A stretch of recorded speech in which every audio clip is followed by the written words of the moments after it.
Over 2,000 youth from across the country learned about Canada's role internationally. 800 applied to represent their country as ambassadors, and 27 were selected to go overseas and to start making a difference. Global Leaders Centres were held at partner universities across the country to educate Canada's youth about global issues such as good governance, private sector development, gender equality, and access to education.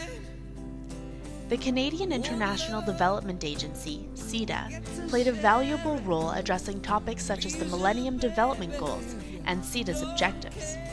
SEAsia shared first-hand experiences in developing countries and as a result inspired participants of the Global Leaders Centres to develop their own local projects that would have a global impact.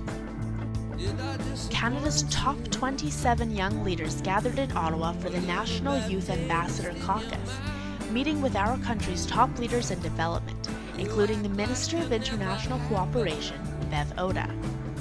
Delegates were briefed on Canada's stance on sustainability practices, commitments, and development efforts.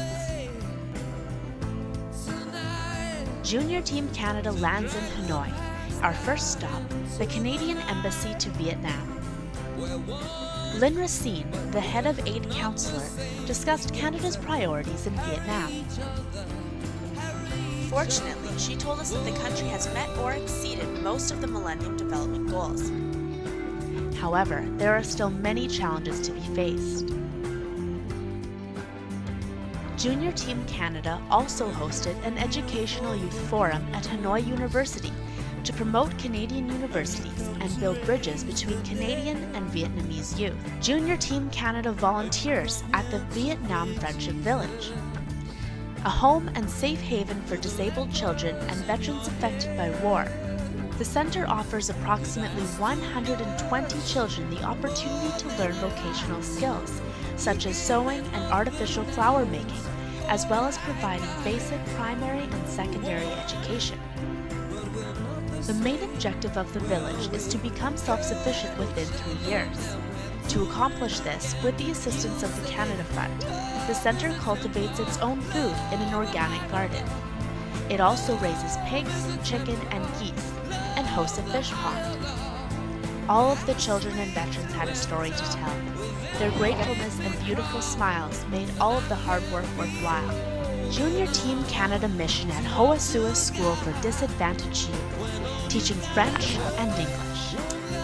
Hoa Sua is a program for disadvantaged youth and takes in 500 students annually to give them an opportunity to learn a trade, such as cooking or hospitality.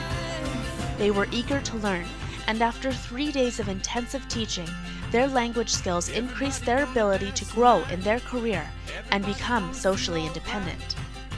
The students ranged from ages 17 to almost 30.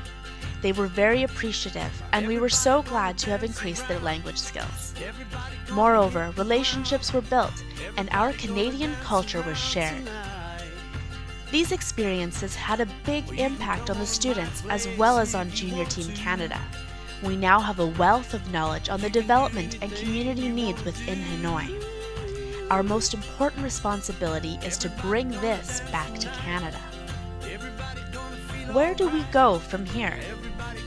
Junior Team Canada delegates are committed to assisting with the Friendship Village. It has been an unforgettable experience for all of us on the development team. From getting our hands dirty in the organic garden to sharing laughs with the children, we have grown in our understanding of the challenges that disabled children face day to day. We donated funds toward a new bicycle and a new computer for the garden project. Back home in Canada, Junior Team Canada ambassadors are devoted to getting the message out about Vietnam, the important role Canada's international cooperation has played, and where we still need to go. Our journey as ambassadors is just beginning. From the classroom to the boardrooms, Junior Team Canada delegates will be seen giving presentations on their experiences to further educate and heighten the awareness of our peers, community, and business leaders to the important role international development plays. Next year marks the 35th anniversary of Canada-Vietnam relations. Junior Team Canada has big plans to further strengthen the JTC development program by leading another mission to Vietnam and hosting a team of young Vietnamese leaders in Canada. And, as Ted Menzies said to us while we were in Ottawa, I am certain that all of you will come home with stories of experiences that touched your hearts, which you will share with friends and family, inspiring them and helping them to appreciate the true value of Canada's aid programs.